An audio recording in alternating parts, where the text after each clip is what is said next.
West பெங்காலில் பாஜக தலைமையிலான அரசு பதவியேற்று விட்டது. சுபேந்து அதிகாரி முதல்வராக வந்திருக்கார்.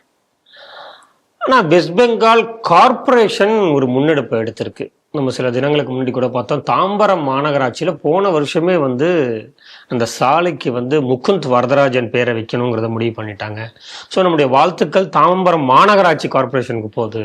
அதே போல் வெஸ்ட் பெங்கால் கார்பரேஷன் என்ன பண்ணியிருக்கு அப்படின்னா, ஹாசன் சுர்ஹாதி அவென்யூ அப்படின்னு இது சாலைக்கு பெயர், அதை கோபால் முகர்ஜி, அதுதான் அவரோட கரெக்டான பெயர், அந்த பெயரில் வைத்திருக்கிறது. இதற்கு முதல்வருமே சுபேந்து அதிகாரி தனது மனப்பூர்வமான வாழ்த்துக்களை தெரிவிச்சிருக்காரு.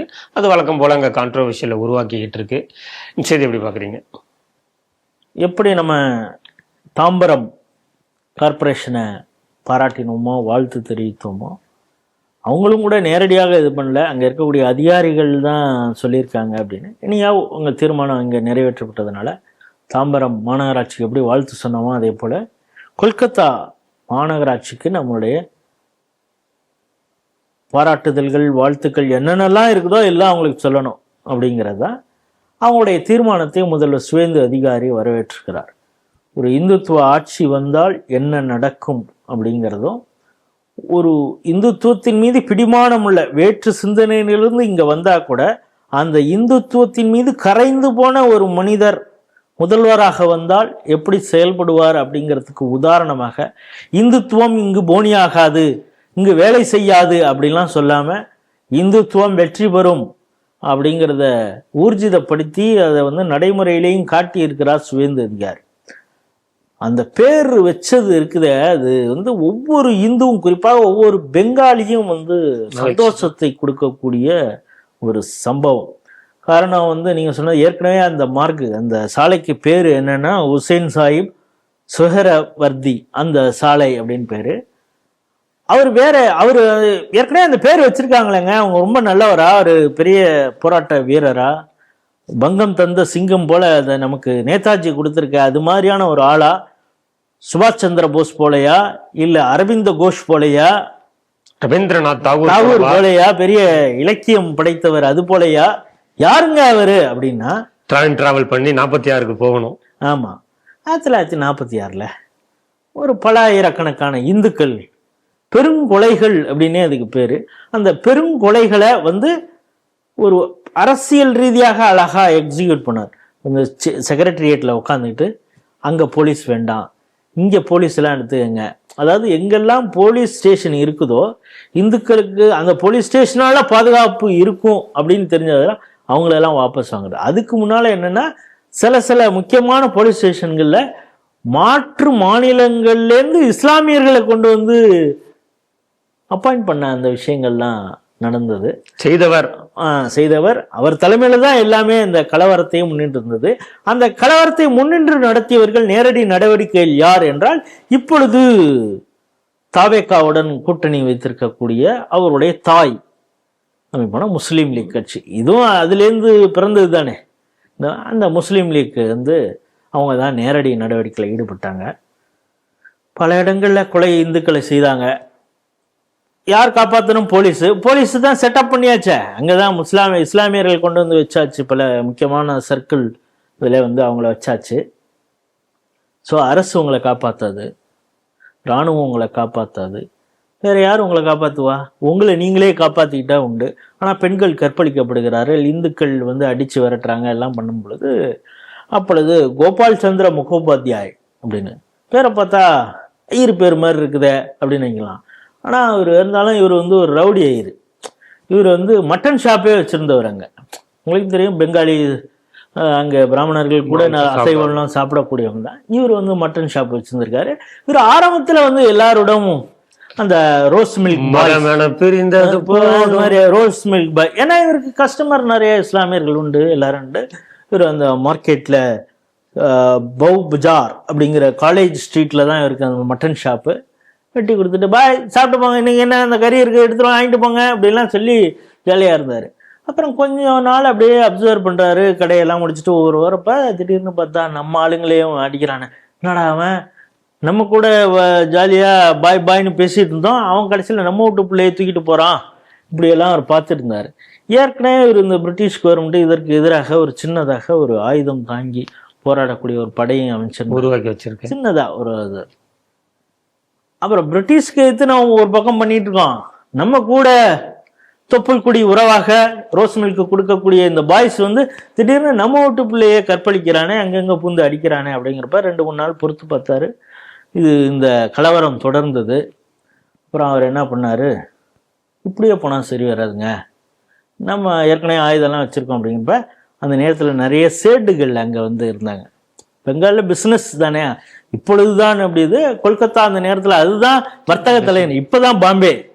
அப்போ கொல்கத்தா அங்கே நிறைய சேட்டு இவங்கெல்லாம் பிஸ்னஸ் வந்தப்போ எங்கள்கிட்ட ஆயுதம் இல்லை, உங்களை பிஸ்டல் வாங்கணும், ஆயுதம் தயாரிக்கணும், வாள் அருவாள் எதுவுமே இந்துக்கள் வந்து நிராயுதமாக இருந்திருக்காங்க. ஆனால் இதெல்லாம் நம்ம செய்யணுமே அப்படின்னா தான் அவங்க நிறையா நாங்கள் படம் எங்கள் வீட்டு பொண்ணுங்கள்லாம் தூக்கிட்டு போகிறான், காப்பாற்றணும், வச்சுக்க பணம், என்ன வேணாலும் பண்ணணும், நைட்டோட நைட்டாக பட்டறையை தொடரா அப்படின்னு சொல்லி தலைவன் இங்கே பார்த்தாலும் அருவாள் வாள் என்னென்ன சைஸில் வேணுமோ எவன் விருப்பப்படுறானோ அந்தந்த சைஸில் அரிவாள் வெட்டு கத்தி என்னென்னமோ எல்லாம் கொடுத்துட்டு அப்புறம் அவர் திடீர்னு ஒரு நாள் அறிவிக்கிறார், ஒரு இடத்துல ஒரு இந்து ஒரு ஆள் செத்து போனான்னா மல்டிப்ளை பண்ணிக்கோ, மல்டிப்ளைங்கிறது உன்னுடைய கெப்பாசிட்டியை பொறுத்தது அப்படின்ட்டாரு, அறிவிச்சிட்டாரு. நடந்தது, அந்த மல்டிப்ளிகேஷன் நடந்தது. பார்த்தா திடீர்னு 2-3 நாள்ல என்னடிச்சு, பிரச்சனையே இந்துக்களுக்கு எதிரான இந்த பெருங்கொலைகள் என்னடிச்சு. ஷேக் ஹசீனா அவங்களுடைய அப்பா இருக்கார்ல முஜிபுர் ரஹ்மான், அவர் பஞ்சாயத்துக்கு வர்றாரு. அப்போ வந்து வா நீ மட்டும் பொத்த வாங்குறது தானே உங்களுடைய சுபாவம், என்ன திடீர்னு நீங்க பார்த்து எடுத்து வீச ஆரம்பிக்கிறீங்க, எங்காலு வேற வழி இல்லாமல் நிறுத்திட்டான், இதோட நிறுத்திப்போமே, உங்களை காந்தி இவங்கெல்லாம் பேசணும்னு கூப்பிடுறாங்க வாங்க. அவரு ஏதோ அவரு மூலமாக அவர் ஏதோ சுதந்திரம் கிடைக்கணும்னு அவரு ஏதோ போராடிட்டு இருக்காருங்க. நாங்க ஹிம்சை வழியில நம்ம வந்து இங்க ஏதோ லோக்கல் ரவுடிங்க நாங்க இப்படியே இருந்துட்டு போறாங்கன்னு, இல்ல இல்ல நீங்க கூப்பிடுங்க. 2-3 தடவை வந்து கூப்பிட்டு போறான், ஒரு தடவை போய் சந்திக்கவும் செய்யறாரு. அப்போ வந்து நாம் வந்து இப்படியெல்லாம் பண்ணக்கூடாது அப்படின்னு. ஐயோ அங்கே அவ்வளோ நடந்ததை நீ ஏதாவது வந்து பேசுனியா, நீ ஒன்றா போய் நீ சத்தியாகிரகம்னு போய் உட்காந்துக்கிற, இது நமக்கு அங்கே வந்து என்னுடைய பெண்கள் என்னுடைய சகோதரிகள் கற்பழிக்கப்படாது என் கண்ணுக்கு நேரம் நான் பார்க்குறேன், என்னிடம் ஆயுதத்தை எல்லாம் போட்டுடலாமே அப்படிங்கிறப்ப அவர் சொல்கிறார். இன்னும் சொல்லப்போனால் அவர் கூட போனவங்க ஒரு பயிற்சியெல்லாம் கொடுத்து வச்சுருந்தாங்களே, அவரே சில பேர் காந்தியை பார்த்தா, ஏன்னா காந்திக்குன்னு ஒரு ஸ்டேச்சர் உண்டு, நம்ம 1000 அவரை விமர்சிக்கலாம், பாபுஜின்னு பார்த்த உடனே சில பேர் சரண்டர் துப்பாக்கியெல்லாம் கொடுத்துட்டு நான் இனிமேல் சண்டைக்கெல்லாம் போடலங்க, ஆயுதம் ஏந்துவது மிகவும் தப்பு, ஏன் ஓடுற அதே ரத்தம் தானே உடம்புலையும் ஓத்துதுன்னு பல வசனங்களை எல்லாம் பேசி பல பேர் மாறிட்டான். தலைவன்ட்ட என்ன எட்டையும் இப்படி மாத்திட்டோம்னா இனிமே எவனுமே அந்த பக்கத்தில் இப்படி உருவாக மாட்டாங்களே அப்படின்னு அவர்கிட்ட கேட்கும் பொழுது அவர் என்னன்னு சொல்றாரு, என்னிடம் இருக்கக்கூடிய கடைசி பிளேடு, அந்த பிளேடு துண்டிலே ஒரு பாதி இருந்து ஒரு பெண்ணை, ஒரு இந்து பெண்ணை, அவளுடைய மானத்தை காக்க அது பயன்படும் என்றால் அதை கூட நான் கீழே போட மாட்டேன், நீ வேற ஆளை பாரு அப்படின்னு சொன்னவர் தான் கோபால் பத்தா. கோபால் பத்தாவை பற்றி ஒரு 2.5 நிமிஷ காணொலி கூட நம்ம ஸ்ரீ டிவியில் இருக்குது. இவர் எப்படிப்பட்டவர்னு ஜஸ்ட் கோபால் பத்தான்னு போய் நீங்கள் ஸ்ரீ டிவியில் போய் சர்ச் பண்ணிங்கன்னா அந்த வீடியோ தமிழ் படுத்தப்பட்ட வீடியோ, வாய்ஸ் ஓவரில் தமிழ்லேயே இருக்கும். இவர் எப்படிப்பட்டவர்னு நீங்கள்